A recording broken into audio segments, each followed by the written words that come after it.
Testing.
The Committee on Foreign Affairs Subcommittee on Africa will come to order.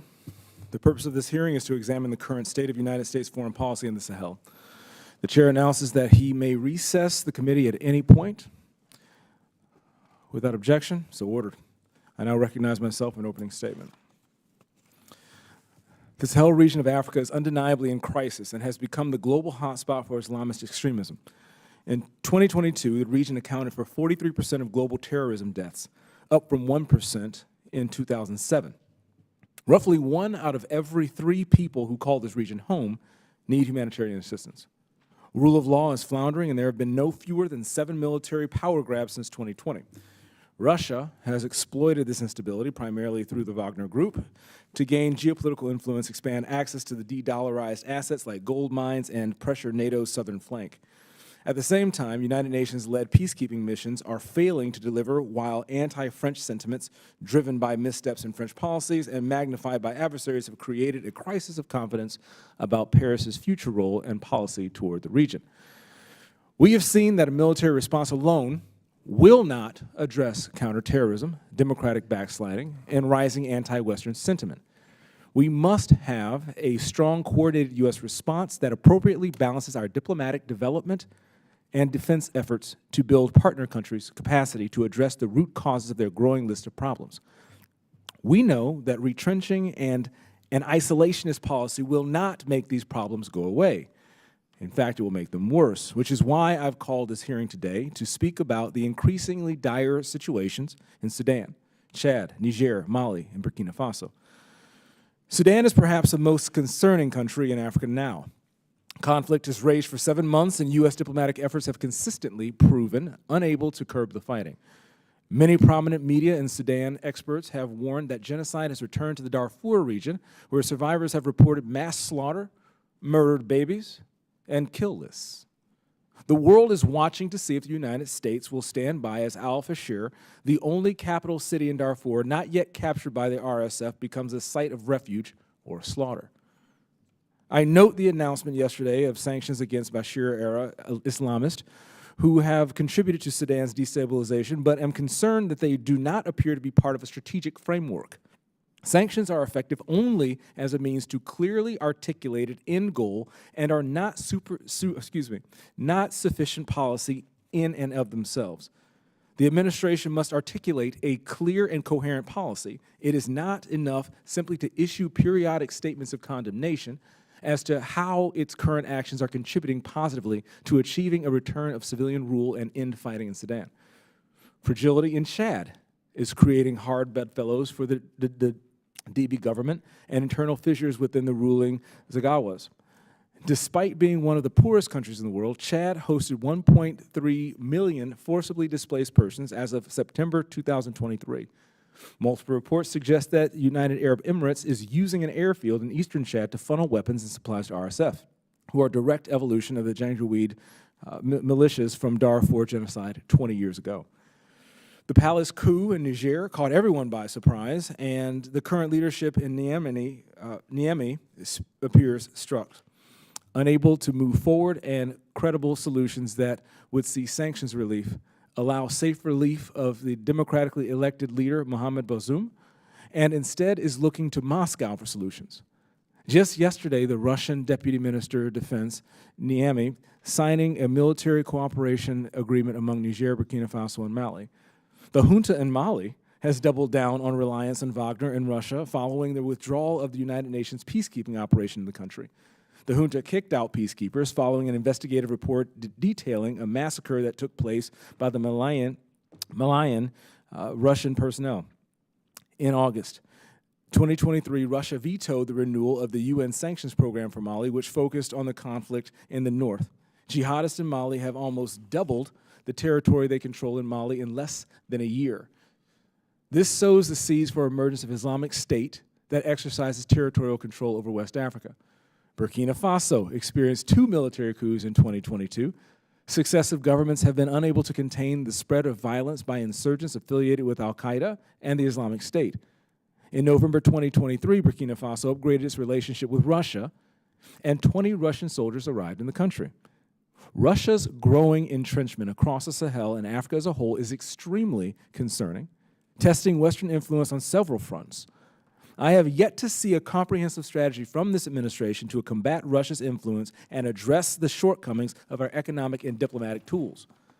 I would like to thank the witnesses for their appearance today and for their frank assessment of the security vacuum that's being filled by our adversaries in these countries.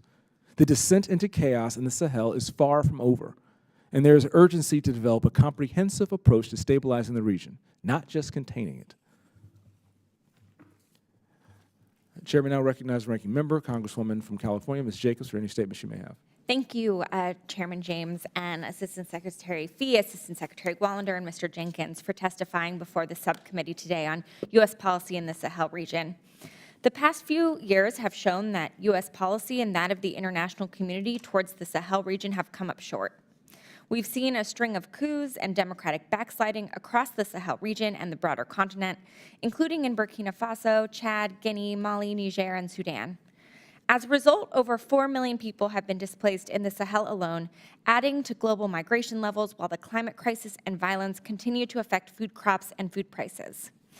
And we have started to see insurgent violence spread its way toward the coastal West African states, particularly Benin, Cote d'Ivoire, and Togo, which are working to secure their northern borders and address vulnerabilities to violent extremism.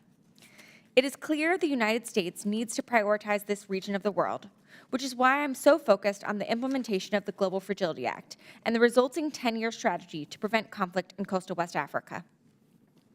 We know that a key driver of violent extremism is lack of responsive governance. In many places that have experienced coups, young and marginalized populations don't feel like they have a voice in their governments and aren't properly represented. This is especially important on the African continent, where young people are the majority. Africa has the youngest population in the world, with 70% of sub-Saharan Africa under the age of 30. So we need to make sure that national, regional, and international government responses to violent extremism address governance instead of prioritizing a security-first response. Too often, security forces have responded with a heavy hand and caused civilian harm, which only fuels underlying grievances against the state more. I saw this when I worked at the State Department.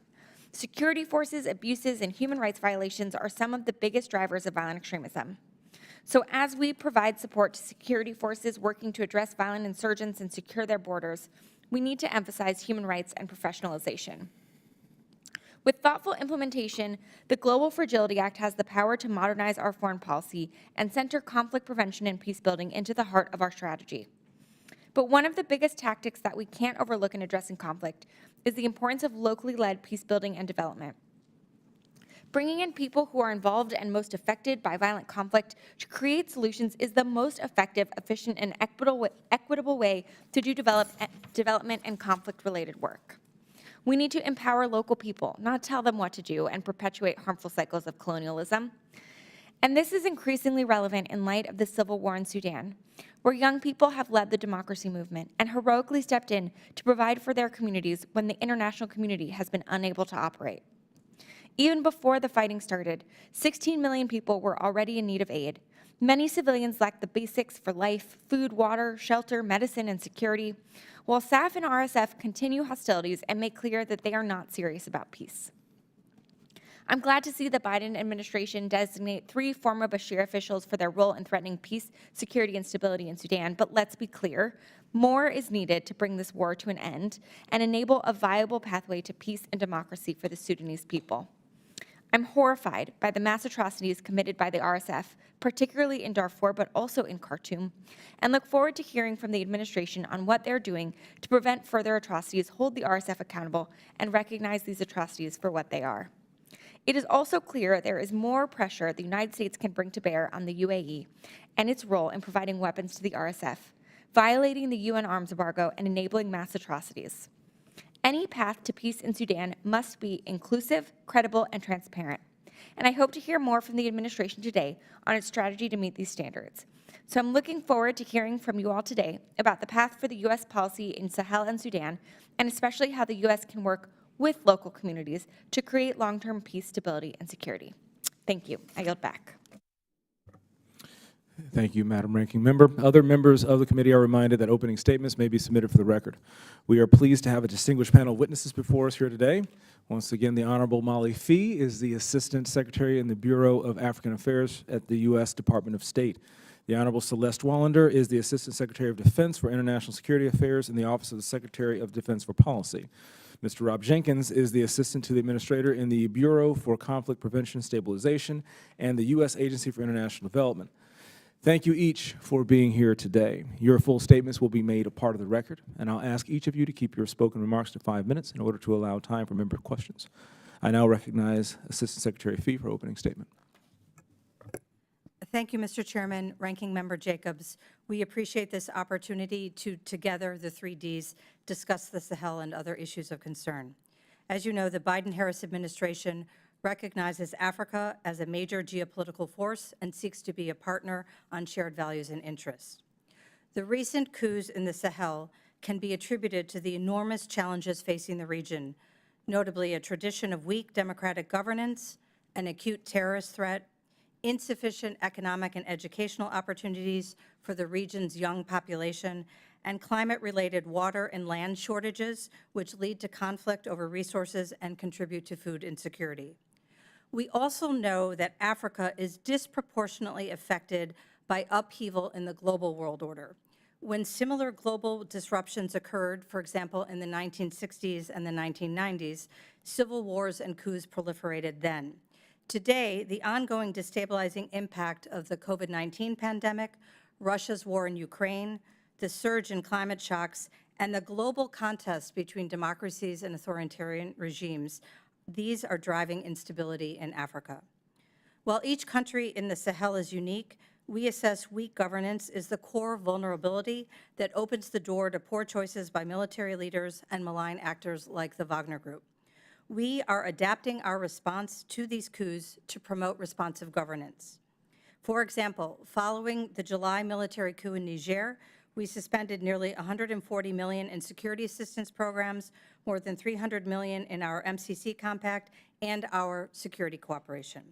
To bolster the regional African body, known as ECOWAS, which shares our alarm at the proliferation of coups, we are actively supporting their negotiations with the junta in Niger by enabling them to leverage our assistance to craft actionable terms for a democratic transition timeline and for the release of former President Bazoum. The objective is to employ the prospect of resumed U.S. assistance to demonstrate that embracing the path to democracy is in Niger's interests. And we remain steadfast in our support for the people in Niger by maintaining our humanitarian health and essential food programming. Mali and Burkina Faso are challenging cases, as you both noted. In Mali, prospects for the return of democracy are increasingly grim as the Wagner-supported transitional government once again has chosen to delay elections and is forcefully seeking to exert control in northern Mali. The deterioration in security, the rise in civilian casualties, and the exploitation of the country's natural resources illustrate convincingly the dangers of the Wagner role. Burkina Faso faces a dramatic security and human rights crisis. We are urging the Burkinabe to employ a counterterrorism strategy that prioritizes civil security institutions. We know an overly militarized approach to counterterrorism, like the one adopted in Mali, is bound to fail. To address Burkina's ongoing political instability, we are pressing for a democratic transition in line with a publicly declared timeline. In Chad, we are pushing the transitional government to adhere to its transitional timeline and to preserve political space for opposition and civil society groups so they can freely participate in next year's election. As Chad confronts surging refugee flows from Sudan, we are mobilizing humanitarian support to minimize the resulting security risks.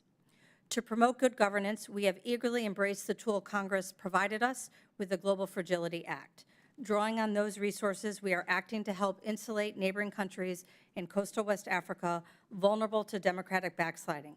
As we support our African partners in navigating these challenges, we believe leading with our values will best support our national security strategy.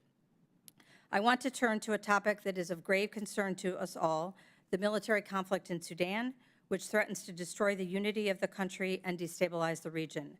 The escalating violence, especially attacks by the RSF in Darfur, have included, as you know well, mass killings, ethnic targeting of non-Arab communities, widespread rape, and obstruction of humanitarian aid. By their actions, the two forces have disqualified themselves from a role in governance and demonstrated there is no acceptable military solution to the conflict. Following the inspirational 2019 overthrow of the military led by a broad-based popular movement, there have been two serious attempts to achieve a civilian-led transitional government through a joint negotiation process between civilian and military leaders. Twice, the security forces have trampled on these democratic aspirations, first in October 2021, when the military conducted a takeover, and second in April 2023, when they went to war. As a result of these hard lessons, Sudanese civilians now seek to negotiate among themselves to resume and complete the democratic transition. These discussions are taking place in Addis Ababa with our active support. The conflict in Sudan is too big for any one country or any single platform to resolve. Our diplomacy is based on close coordination with African, regional, and international partners to build on our comparative strengths and those of our partners. Thank you, Assistant Secretary Phee. But your time has expired. In the interest of time, I now recognize Assistant Secretary Wallander for her opening statement. Chairman James, Ranking Member Jacobs, members of the committee, thank you for having me here today to discuss the situation in the Sahel and Niger in particular, as well as the continuing importance of U.S. presence, operations, and security force assistance to our African partners. Security in the Sahel has steadily declined since the Libyan crisis of 2011. Violent extremist organizations, VEOs, affiliated with both al-Qaeda and the Islamic State have taken advantage of weak governments and failed states. These VEOs have overstretched the defense and security forces of many regional governments and carved out safe havens to progressively expand their operational reach. This has allowed these VEOs to expand their influence and operations towards the littoral countries along the Gulf of Guinea. The Department of Defense's strategy focuses on two main lines of effort. In the short and medium term, we will support African-led counterterrorism operations to disrupt the most acute terrorist threats, with a particular emphasis on those targeting U.S. interests. In the long term, we will emphasize bilateral security assistance to African defense and security forces in order to build their own homegrown capacity to counter these threats without excessive external assistance. Over the last 3 years, significant changes in the political environment in the Sahel have affected our ability to work with both African and international partners. Successive military coups in Mali in 2020, in Burkina Faso in 2022, and now in Niger in 2023 have resulted in restrictions on DoD's operations and assistance programs. Other international allies and partners have also reconsidered their presence in the region, requiring us to reevaluate our own posture. We remain concerned that these developments will provide more space for VEOs to operate and make it more challenging to address those threats. VEOs survive and thrive in areas of instability and seek to leverage that instability for their own ends, as evidenced by the attacks we have seen in Niger since the coup. Within this context, our strategic competitors have seized the opportunity to increase their own access and influence. Russia has been particularly active in stoking anti-Western sentiment and presenting its military contractors, or Russian private military companies, PMCs, such as the Wagner Group, as practical alternatives to Western trainers. We are at a crossroads. On one level, on the one hand, we cannot afford to ignore the sustained challenge to democracy by military juntas, nor turn a blind eye to their misuse of power. As Secretary Austin noted during his recent trip to Africa, when generals overturn the will of the people and put their own ambitions above the rule of law, security suffers and democracy dies. We also cannot afford to compromise our regional influence and security partnerships, which are threatened by competitors who are less concerned with democratic values and human rights and threatened by the fragility of Sahel states. There is also a significant risk that VEOs might expand their influence or capabilities in the region if counterterrorism pressure remains at reduced levels. Given this elevated threat environment, the Department of Defense is committed to working with our interagency partners to continue to monitor and disrupt VEO threats emanating from the Sahel, while constructively engaging with regional states to restore productive democratic governance in those countries. In doing so, we are consistently working to strike a balance between offering the practical assistance that our African partners need to face emergent threats, while reinforcing our professional values to help them build strong, resilient institutions that will reinforce not only their physical security, but their democratic stability. Our success depends on continued investment in West Africa. To do this, we must maintain some continuity with past efforts while adjusting our approach to reflect changes in the environment, as well as the actions of our African partners, international allies and partners, and strategic competitors. DoD's requirement to monitor indications and warnings of VEO activity in the Sahel and prevent threats to U.S. interests emanating from the region has not changed. For the last 10 years, our posture in Niger has proven critical to this effort. Moving forward, we have worked side by side with the Department of State and other interagency partners to define conditions for restoring our activities and partnership in Niger. Nigerian officials must quickly and credibly transition back to a democratically elected civilian government. Thank you, Madam Assistant Secretary. Mr. Jenkins, I now recognize you for your opening statement. Thank you for inviting me to testify and for your support of this vital region, whose peace and stability is deeply intertwined with that of the United States and of the world. To address the root causes of violence and conflict in the Sahel, we need to support peaceful transitions back to democracy and lay the foundations for improving governance and building trust between citizens and their governments. Improved governance is critical to promoting stability. It is as important to focus on the delivery of basic services as it is to focus on inclusive, fair, and transparent institutions and political processes. Democracy needs to deliver. For example, in Mali, USAID works with local governments on the development of community plans for water, sanitation, and hygiene, and ensures that local civil society participates in planning. The region's population is among the youngest in the world. Youth can be champions of democracy and reinvigorate economies, or can serve as foot soldiers for extremist organizations and further destabilize the region. This will be determined by their education, agency, and opportunities. When youth can seek an education and gain the skills they need for life and work, they can build more hopeful and prosperous futures. The U.S. has been the third largest contributor to the Global Partnership for Education, a multilateral organization providing education services in several countries across the Sahel. To build trust and good governance, USAID works with people in country who are most impacted. We can't solve the problems in the Sahel alone. We're working with communities on the ground and with other bilateral, multilateral, and private sector partners, such as the re-energized Stabilization Leaders Forum. We're seeking solutions by integrating our efforts more strategically across the U.S. government with long-term shared goals. This is the paradigm shift that Congress envisioned in the landmark Global Fragility Act and Strategy to Prevent Conflict and Promote Stability. We've developed 10-year whole-of-government plans that are guiding our development, diplomacy, and defense in 5 partner geographies, including Libya and coastal West Africa, a country and a region inextricably linked to the Sahel. Peace and stability in the Sahel requires bringing peace and stability to Libya, which has served as a source of and destination for weapons and armed fighters. The 10-year plan in Libya is working in the southern part of the country to increase legal economic opportunity, invest in community advocacy to counter militia influence, and build local capacity to deliver public services to Libyans. Much of our work under this innovative strategy is concentrated in critical northern regions of coastal West Africa that border the Sahel. This includes a joint US-German initiative, the Coastal States Stability Mechanism, which leverages shared funding and partners with local communities.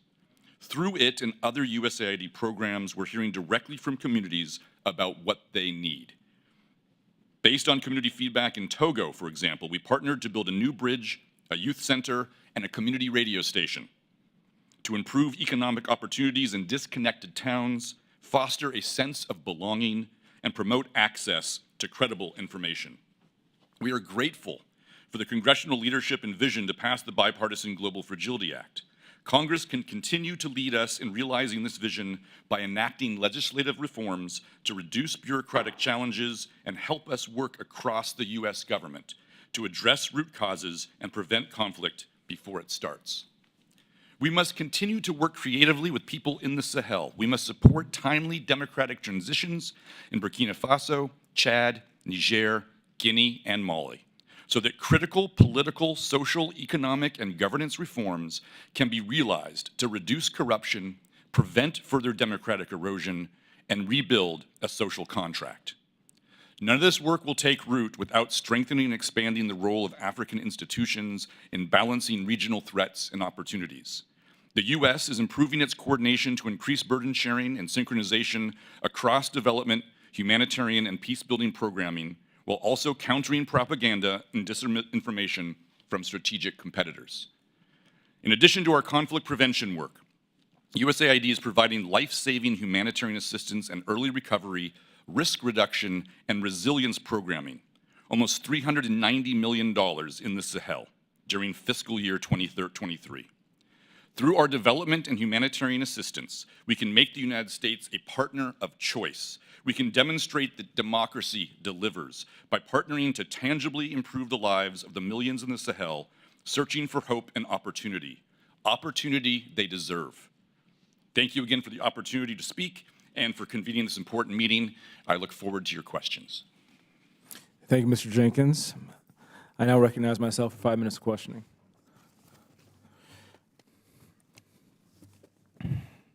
I'm just going to go off. Ukraine has a population of approximately 43.79 million people. Sudan has a population of approximately 45.66 million people.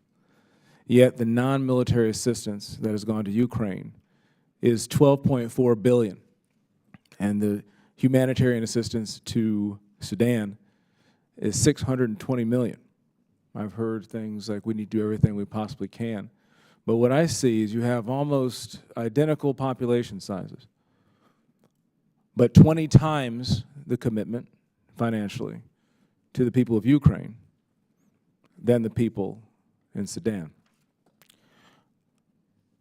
Are the lives in Sudan less important by 20 times? And if not, how are we going to address that gap?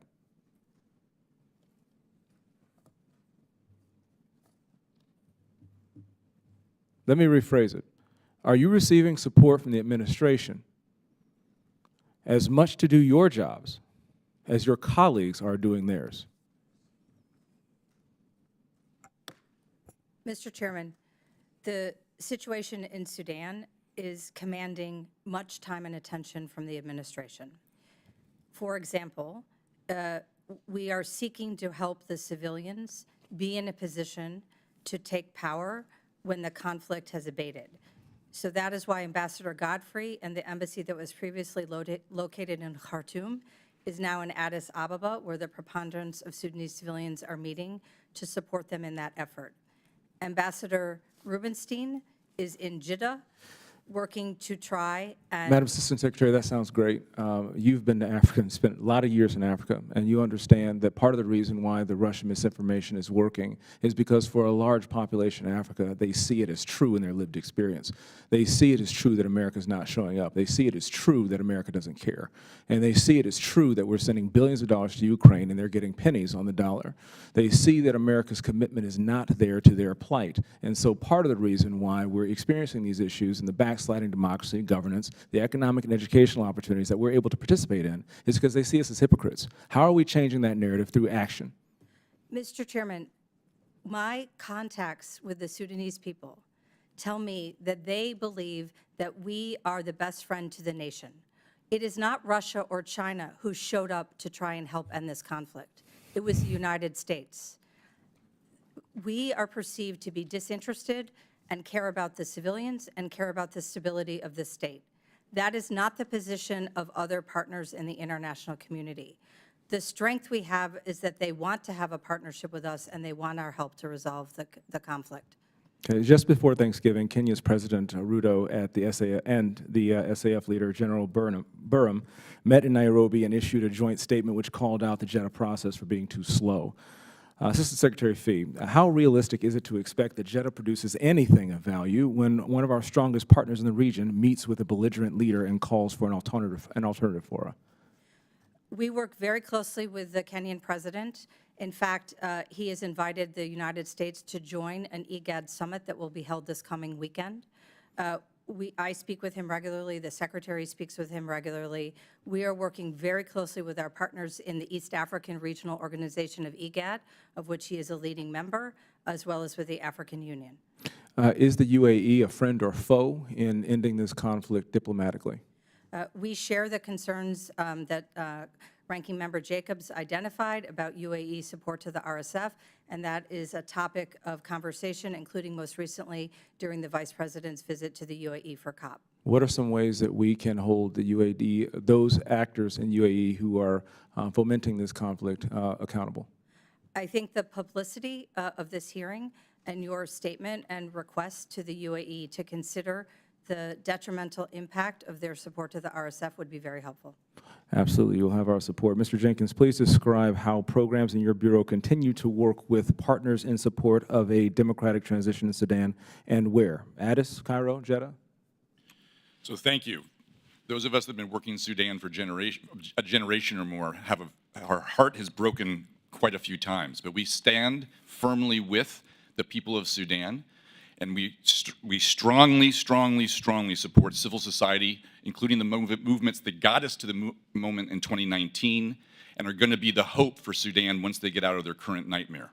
We're currently located temporarily in both Egypt and in Nairobi, and are in the process of having a footprint of formal expat positions in both Egypt and in Nairobi. And our DART team, the Disaster Assistance Response Team, is 12 people that's based in Nairobi right now. Thank you, sir. My time's expired. I now recognize Ranking Member Jacobs for 5 minutes. Thank you, Mr. Chairman. This hearing is incredibly timely, particularly after Niger became the latest in a string of coups across the Sahel. In Niger in particular, the United States was invested heavily, particularly militarily, and particularly in their army and their special forces. And despite that, despite all of that investment and apparent influence and the security gains from those joint operations, the coup in Niger was ultimately successful and revealed some deep-seated grievances among Nigerians towards the democratically elected government, and the United States was frankly caught off guard. So, Assistant Secretary Phee, Assistant Secretary Wallander, what happened?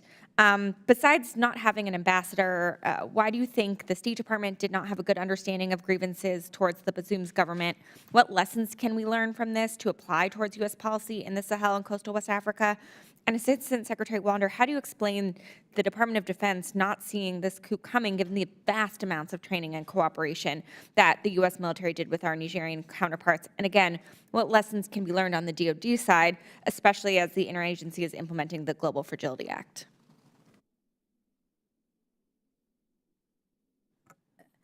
We share your disappointment in the outcome in Niger. I think the statistics, which you know well, in terms of the security incidents and civilian casualties that we've seen in Mali and Burkina, in contrast to the very positive progress that was underway in Niger by the efforts of the Nigerian, as well as the U.S. and other European partners, it makes the coup confusing and perplexing. What we understand is that the commander of the Presidential Guard, who was in a dispute with President Bazoum, is the one who initiated this action and then persuaded other members of the military to join him. It does not appear to us at this time that this was a well-prepared or well-thought-out action. He was also able to successfully exploit anti-French sentiment, as well as you noted concerns about the leadership, the democratically elected leadership. In terms of lessons learned, absolutely we need to have an important team on the ground, a team led by a confirmed ambassador to engage. But in this particular instance, it does seem as if it was a specific grievance that mushroomed. Thank you, Ranking Member Jacobs. I would share, of course, Assistant Secretary Phee's analysis, and to your point about how could this happen when the United States trained and worked with the Nigerian Armed Forces, the experience at the working level was positive in the interests in reducing violence against civilians in the country, in pushing back against and containing violent extremist organizations. The rates of violence had fallen in the years of our successful cooperation, and since these select leaders of the Nigerian military leadership chose to violate their country's constitution and overthrow democratic rule, in fact, incidences of violence and their ability to live up to their duties to protect their country have been eroded because of their actions and their failures. One of the lessons learned is exactly to reinforce that message with our partners, that it is only with stability and democratic civilian control of the military that they have effective governments. And we believe that those of our partners who are trained and respect the importance of civilian leadership and democratic government are best positioned and demonstrate their ability to provide for security for their nations. Thank you. Assistant Secretary Phee, yesterday I sent a letter with my colleague, Congresswoman Omar, requesting information on the status of an atrocity determination in Sudan in response to RSF's horrific atrocities and ethnically targeted killings in Darfur. At the end of October, you testified in front of the Senate Foreign Relations Committee and committed to making an official determination. So can you commit here today that the State Department will make this determination, and let us know when we can expect to see this? First of all, thank you very much for the letter to highlight the need for an atrocity determination. As you know, one of the reasons it's a powerful tool is because of the rigorous research undertaken to investigate and document, including by our attorneys. I had the opportunity to speak yesterday with Secretary Blinken, who, as you know, just returned from a trip abroad, and I am pleased to report that you should see action on that shortly. Wonderful. Thank you all. I'll yield back. Thank you, Madam Ranking Member. I now recognize Rep. Kim for 5 minutes. Thank you, Chairman and Ranking Member, for holding today's hearing on the Sahel. Thank you, witnesses, for joining us today. As the author of a resolution condemning the conflict in Sudan, I'm interested in hearing from you about our policy towards the civil war in Sudan. In recent weeks, the crisis in Sudan has worsened, and the Rapid Support Forces led multiple offensives during which it indiscriminately killed those in Masalit ethnic community in West Darfur. European officials have also characterized those operations as part of a wider ethnic cleansing campaign by the RSF. These attacks happened while the U.S. was facilitating the last round of talks in Jeddah. I want to ask you, Ms. Phee, given the ethnic violence occurring in Darfur, are you concerned that another genocide is happening? We share the concern and the horror that all of us feel about the atrocities being committed by the RSF, as well as the problematic behavior by the SAF in terms of reckless disregard for civilian fatalities. And as I mentioned, I think the Secretary will address that shortly. Can you tell me, at what point would the State Department determine the ethnic violence occurring constitutes it declaring the violence as a genocide? That determination is based on legal criteria and would be best answered by our global criminal justice leader, Beth Van Schaak. But I know that the lawyers in reviewing the components of the atrocity determination have reviewed those matters closely, and that should be announced in detail shortly. As I said, those attacks happened while the U.S. was facilitating that talk in Jeddah. So what was the United States doing during that Jeddah talks to try to stop the RSF's ethnic violence? I can confirm that we have regularly engaged and pressed the Sudanese parties themselves as well as African and Arab partners, to try and convince them to desist from this destabilizing behavior, which not only is horrific in terms of the human impact, but it also genuinely threatens the unity of the country. So we are using that platform to convey that message forcefully.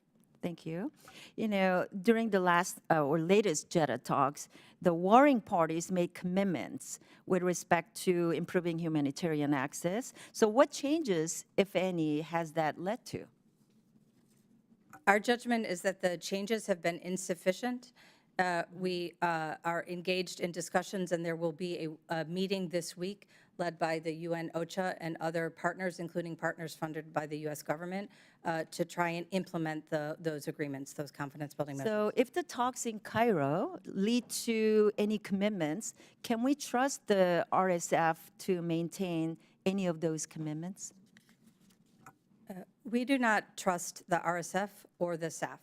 We trust the civilians, and the focus of the balance of discussions are actually being held in Addis Ababa, and we are working hard with our partners in USAID, with the OTI office, as well as with Ambassador Godfrey and others, to help them complete the democratic transition and be prepared to assume governance of the country once the conflict has ended. Thank you. You know, the recruitment for a violent extremist organization is not always driven by ideological affinity and often is caused by youth disillusionment associated with a lack of economic alternatives and a resentment towards the status quo. It has been reported that atrocities committed by state forces, militias, and Russian personnel may drive some VEO recruitment. So, Mr. Jenkins, there you are. How is USAID seeking to balance the urgent here and there now need to support the fight against the violent extremism with the need to also address some of the longer-term structural factors that continuously cause CEO recruitment? Well, thank you very much. Our humanitarian assistance provides life-saving assistance as urgently as we can, but that does not provide solutions. The long-term solution will take longer. And as you noted, it's not just about a job for youth. It's not just about ideology. It's about finding meaning in their life. It's about having agency and opportunity.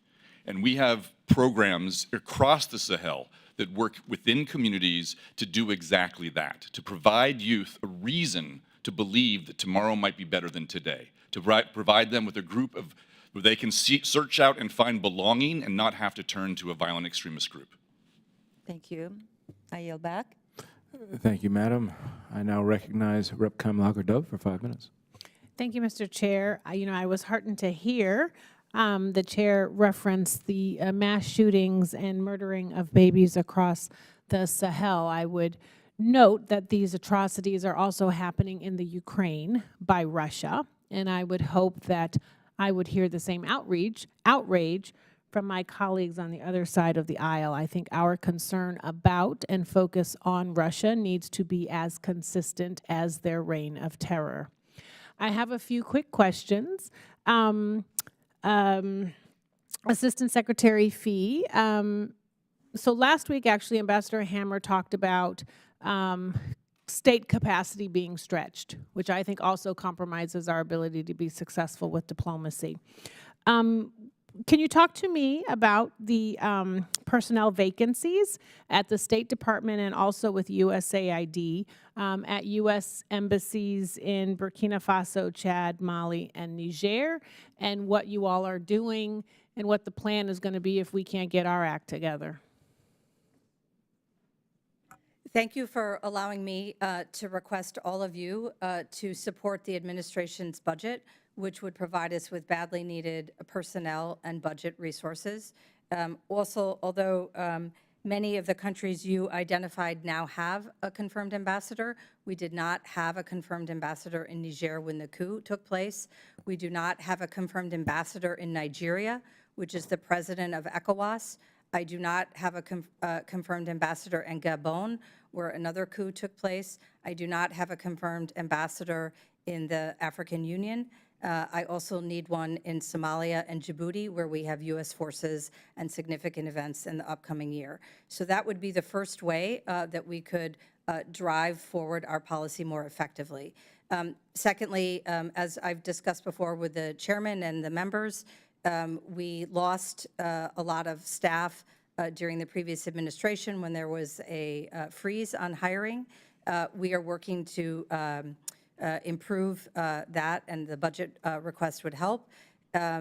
We do have shortages, particularly in the Sahel. That is sometimes in part because there are not adequate educational or health facilities, and certain family members might require those. And then we get into a difficult dynamic where the great people who are there are working so hard they get burnt out. So we're trying to figure out ways to avoid that and to provide more incentives to attract more bidders to these challenging, important, and consequential countries. Rob? Thank you for USAID, yes. Thank you for the question. Yes, we've had challenges in the past. In the last 12 to 18 months, the picture has improved considerably. We are now fully staffed, USAID, in both Chad and in Mauritania. We're 83% staffed in Mali, and we're 72% staffed in Burkina Faso. Earlier this year, both Niger and Burkina Faso were added to the list of countries. It's about 13 countries, including Mali, that receive a difficult-to-staff differential in their pay. Basically, they receive 15% more per year if they agree to stay for 3 years, and that's helped considerably. Thank you. Thank you. I would also add, I guess, not just a freeze on hiring, but also a disdain for the continent of Africa by the prior administration. So next question. This crisis has been ongoing in the Sahel, and I think that it requires some engagement at the highest levels of U.S. government. Obviously, we have hotspots all around the world, and Secretary Blinken is challenged because he's only one person. So, Assistant Secretary, how are you going to elevate this to his level so that we can get that kind of daylight on the crises that are happening here, especially in the Sahel? As I mentioned earlier, I had the opportunity to speak with Secretary Blinken and Acting Deputy Secretary Newland yesterday. They will be engaging leaders of ECOWAS member states. ECOWAS is hosting a summit this weekend, and I will be participating representing the United States, so they're calling in advance of that discussion. They remain available to help at all times. In September at UNGA, Secretary Blinken hosted a meeting of his foreign minister counterparts of ECOWAS member states. So we have support and attention from the leadership. Thank you. I have a quick question maybe for Assistant Secretary Wallander. Just what's going to happen if this conflict expands? How will it continue to destabilize the region? Thank you for the question. Well, we've already seen an increase in violence, violence of VEOs against the Malian and the Wagner forces, which then expands to violence against civilians in Mali. We have seen an uptick in a considerable increase in violent incidents in Niger as the military is not focused on its real mission, which is to provide for the security of the country. We are concerned that as the space for VEOs to operate and operate freely in territory in the Sahel may expand as a result of this security vacuum, that those VEOs may be tempted to act and strike and expand into coastal West Africa. Thank you, General. Time has expired. Thank you. The chair will now recognize Rep. Kane for 5 minutes. Thank you, Mr. Chairman. I want to thank our witnesses for being here with us today, and for you, Mr. Chairman, for holding this important hearing. First, terrorist groups have engaged in hostilities over control of UN bases after the junta in Bamako ended the UN's peacekeeping mission. The UN had sought to transfer the bases to state control. Some separatist rebel factions have coordinated with one terrorist group, JNIM, to challenge the military's expansion into former UN bases. With Russian tactical support, Mali's military seized Kidal in mid-November, a goal that has eluded successive Malian governments for over 11 years. Assistant Secretary Wallander, how do you expect the capture of Kidal to affect African leaders' perception of Russia defense cooperation? Thank you for that question. This is clearly why the Malian government asked MINUSMA, or ordered MINUSMA to leave, to enable their forces and the Russian forces to have greater running room in seizing territory, controlling locations in order to improve their ability to operate for their own ends.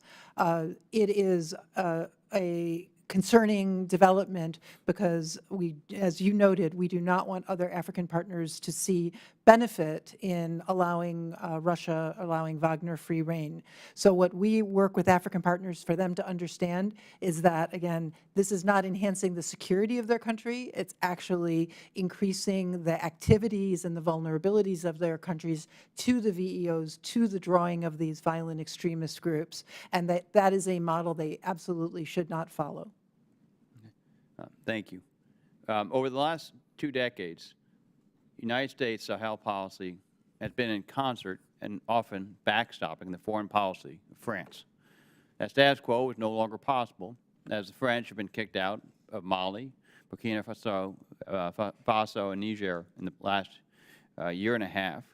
Assistant Secretary Wallander, as France's policy in Africa is being forced to change, how is the Department of Defense ensuring that U.S. strategic interests continue to be met in the Sahel?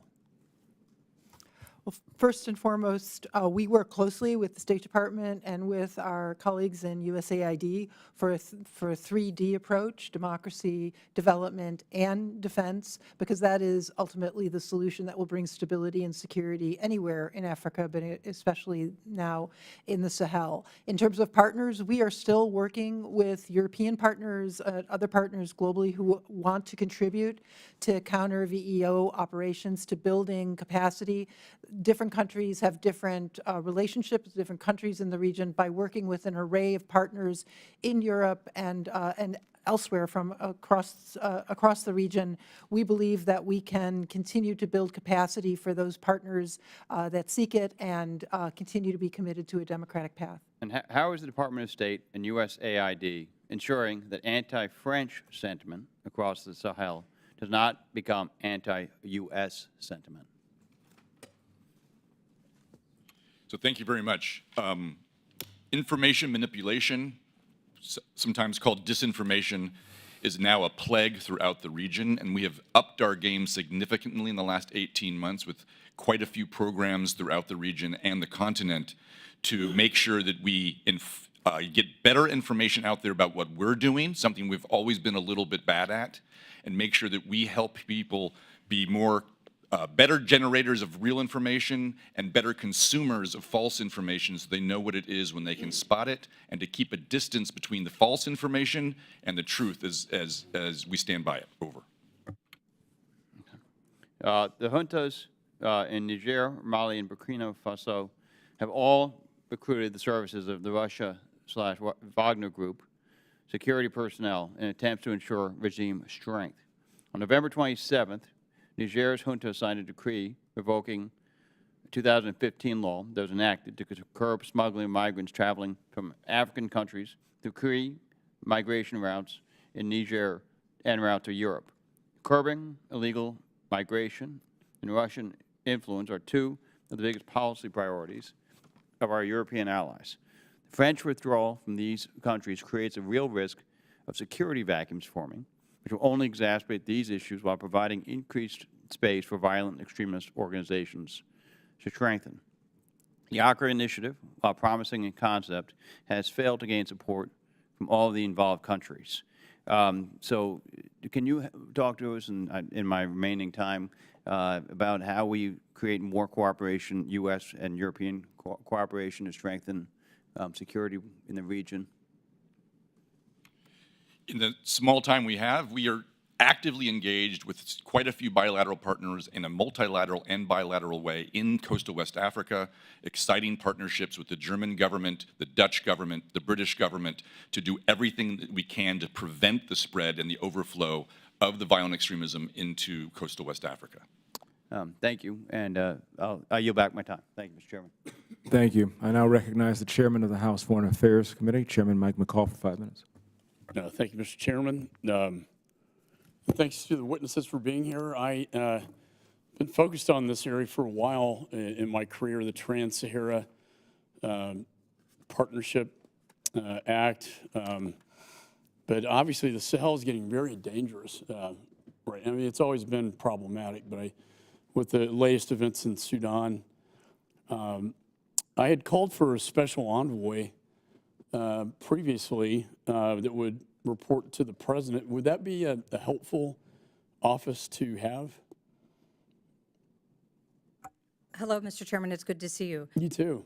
Thank you for the advocacy for an envoy. We would agree that having a U.S. government envoy to focus on Sudan would uplift the already considerable efforts by 3 ambassadors who are focused full-time on Sudan, as well as the Africa Bureau. And I want you to know that's under active and serious consideration by the administration. Great.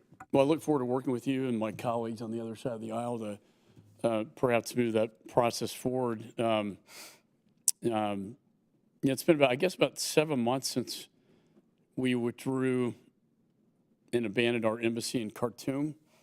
That's of grave concern. I think this conflict is getting worse, not better. Worried about the atrocities committed by the Wagner Group and their rapid support forces, formerly known as the Janjaweed. These horrendous crimes, include motivated killing in Darfur that echoes the genocide 20 years ago. And further west in Niger, Mali, and Burkina Faso, there have been hundreds of recorded terrorist attacks by ISIS in the Sahel. They appear to be coordinated with the foreign terrorist organization known as JNIM, a French acronym that stands for Union for Support of Islam and Muslims. As I mentioned, I championed the Trans-Sahara Counterterrorism Partnership Act many years ago. Can you give me an update on how that is working and how that's being applied to the situation? Mr. Chairman, when that program was first developed with support from leaders like you, it was an innovative approach to addressing the problems in the Sahel. But over time, it became less effective, in part because of the changing conditions on the ground, and in part because the way the program was structured, we didn't optimize, I think, the interoperability that you see here. We have suggested to Congress that we would like to talk with you about how to update that program. I can tell you that both the benefits and the drawbacks of that program were considered in the design of the Global Fragility Act and in the policy that we developed on the basis of the GFA, the strategy to promote stability and prevent conflict, where we're focused in coastal West Africa to prevent the expansion of the problems in the Sahel to our friends and partners in coastal West Africa. Okay. Can you tell me about, because you have the Wagner Group trying to provide stability, sort of like a military police force, and then you've got the radical Islamists in the Sahel. Then you have the French. Now, what does it look like for the French now in that part of the world? French forces have been withdrawn from Mali. They've been withdrawn from Burkina Faso, and now they are undergoing, they're in the last weeks of their full withdrawal from Niger at the requirement of the Nigerian junta.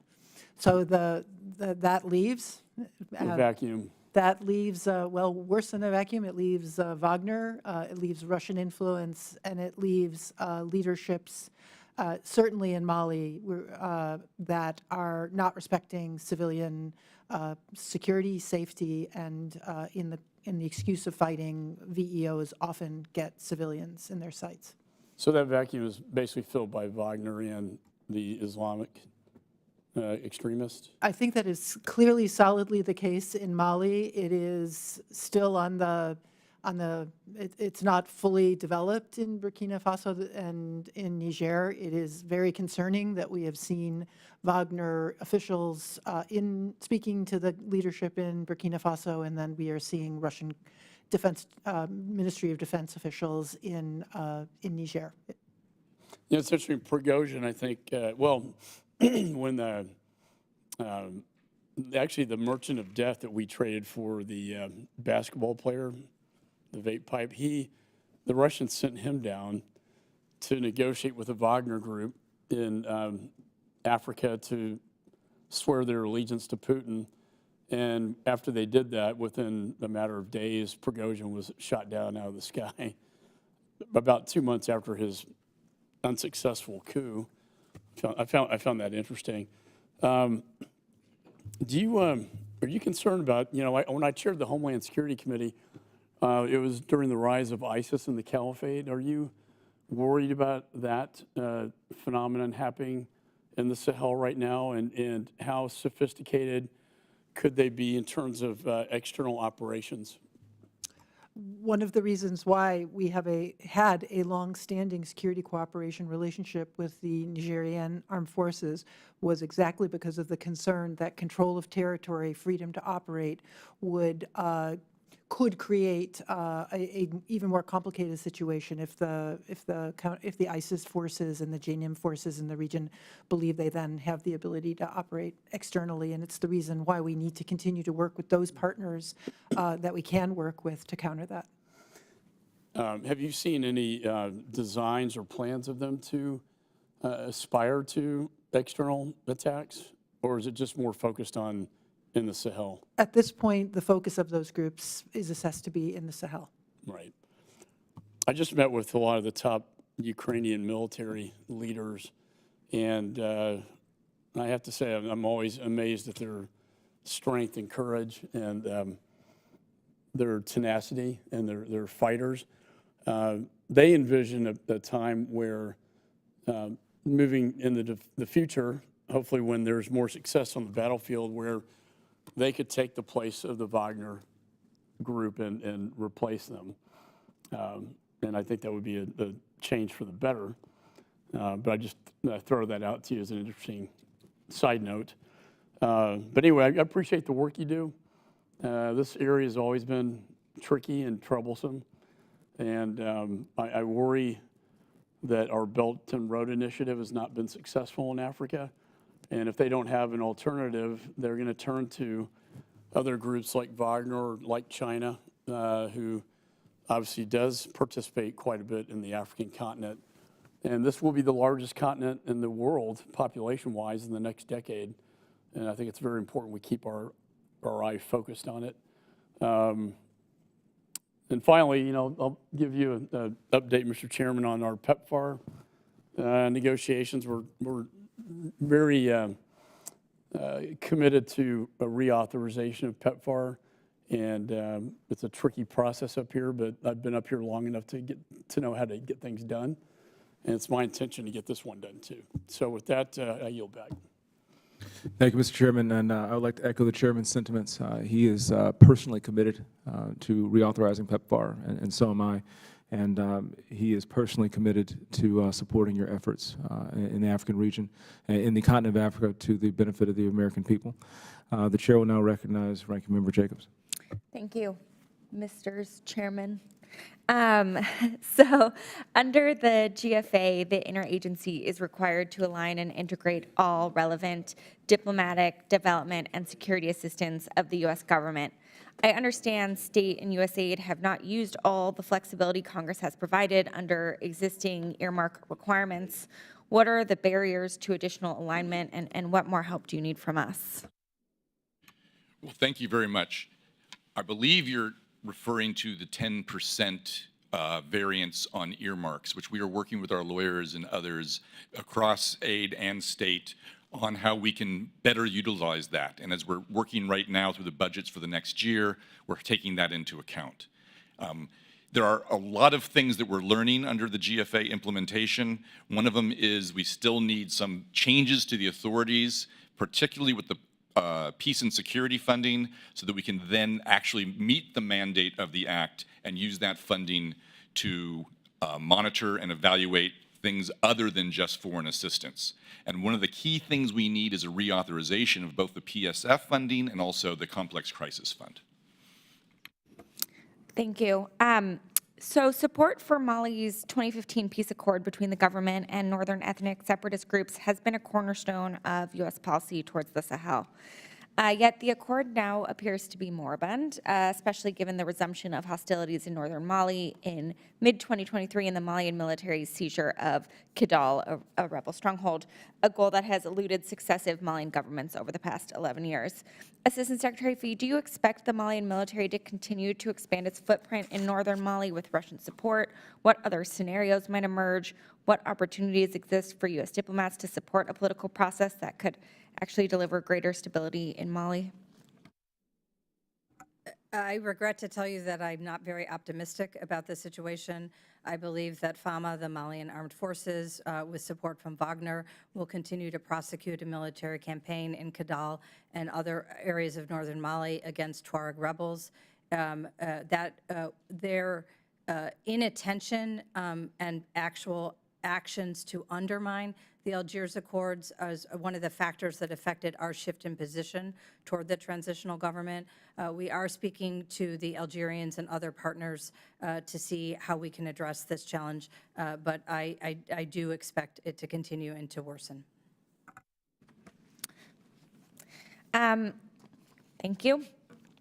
Members of the committee have received outreach from humanitarian NGOs and Sudanese civil society about concerns about potential drastic cuts in humanitarian assistance to Sudan.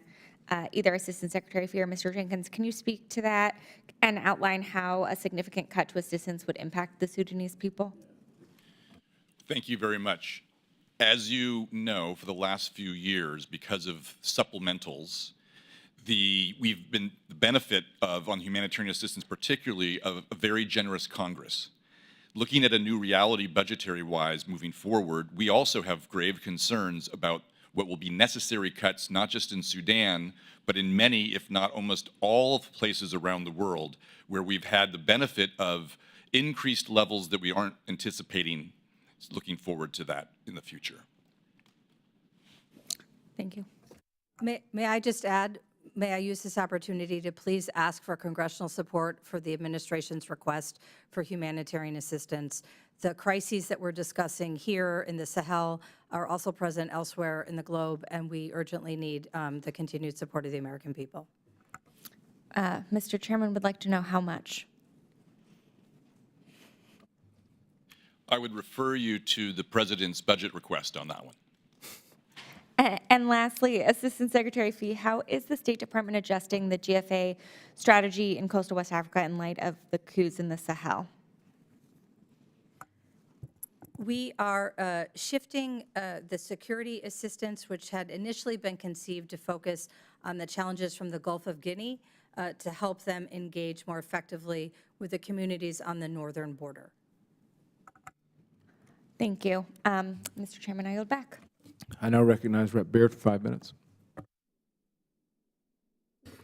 Thank you, Mr. Chairman, and thank the witnesses for being here and sharing your perspective on the region, and that will be an asset for us making legislative decisions. But my first question deals with the fact that there's been some media reports that indicate a small Russian security detachment of roughly 20 men arrived in the Burkina Faso in November. So, Assistant Secretary Phee, what is known about this unit and its mission, and what might such a deployment mean for U.S. engagement? Thank you, sir, for the question.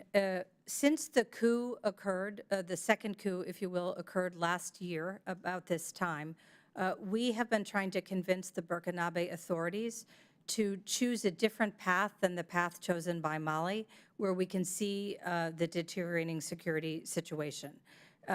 We also are convinced that supporting what is effectively the second coup government in Burkina Faso would not be helpful in terms of our lessons learned about the need for a durable solution, which would require a democratic government that looks after the rights and concerns of its citizens.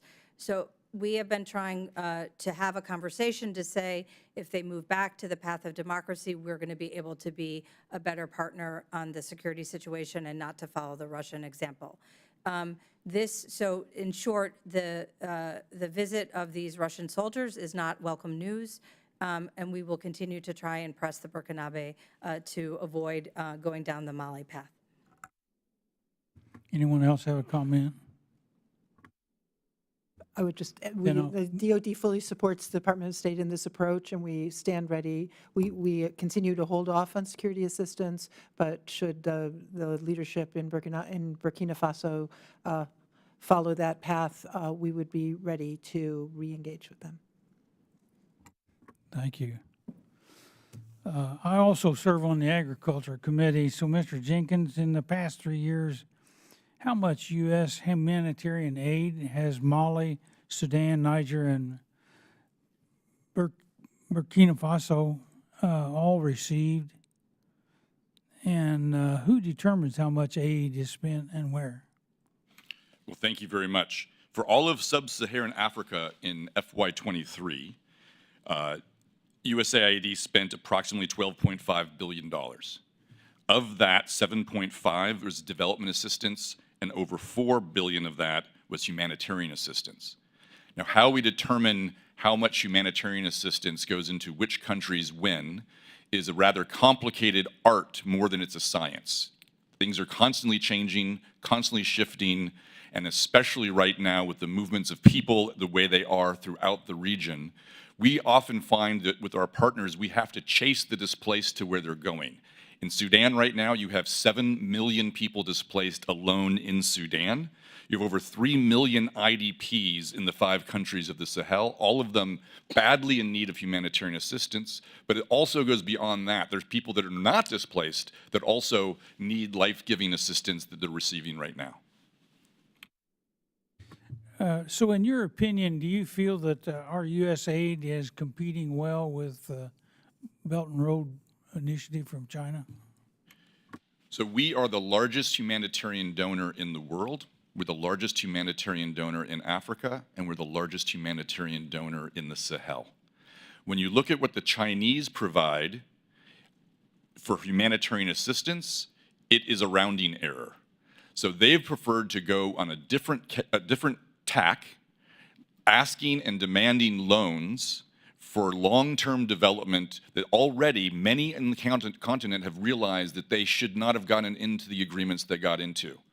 Meanwhile, we lead with values and principles, as the Assistant Secretary said. We are the most generous humanitarian donor on earth by way of dollars, and will continue to do that with the support of Congress. So do you feel the recipients are aware of where this support is coming from? We make very, very, very sure that all of our assistance is branded from the American people, unless it's in those rare circumstances where that puts our partners at risk. I guess my time's up, so I yield back, Mr. Chairman. Thank you, Mr. Baird. Just a couple last questions, and we'll conclude. All witnesses, to your knowledge, what U.S. security assistance or counterterrorism cooperation remains ongoing, if any, in countries subject to Section 7008 aid restrictions in Mali, Niger, or Burkina Faso? There are no security assistance programs subject to 7008 ongoing in those 3 countries.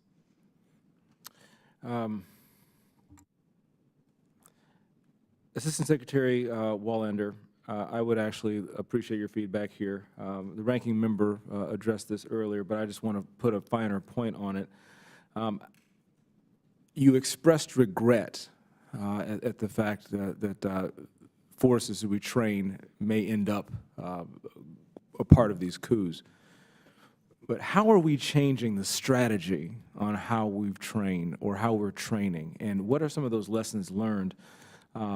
Because this is not only something that we've seen in the continent of Africa, but we see it around the world, that folks who have been trained with U.S. tax dollars by U.S. forces seem to miss the memo when it comes to the next steps.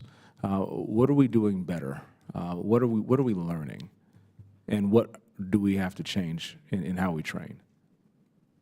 Thank you for that question. I want to reassure you and reassure the American people that we do not believe there is a causal relationship between the quality of the training that our U.S. military provides to partners in globally and also in Africa. In fact, in Africa, since 2008, the United States, between 2010 and 2022, the U.S. trained 21,000 African military personnel in IMET and other senior military education programs, and of those, 20 were involved in coups, which is 0.01% of those who were trained. The focus of those training programs, but on civilian control of the military, on respect for rule of law and constitutional order, on the requirements to serve the interests of the people.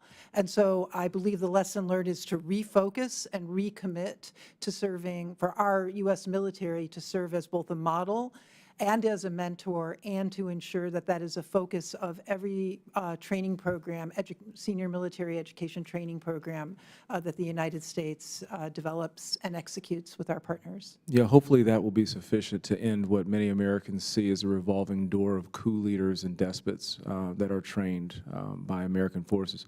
As a United States Army veteran myself, it does pain me to see my brothers and sisters in arms put in harm's way to train who we intend to be allies, and then end up going in the opposite direction of good governance, democracy, and human rights.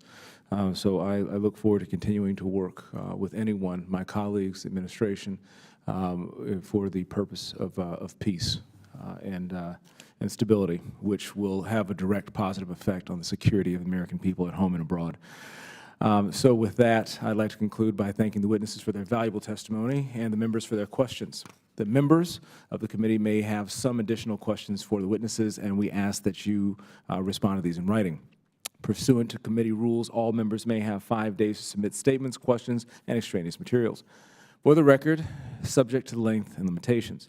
Without objection, the committee stands adjourned. I was 1 minute late.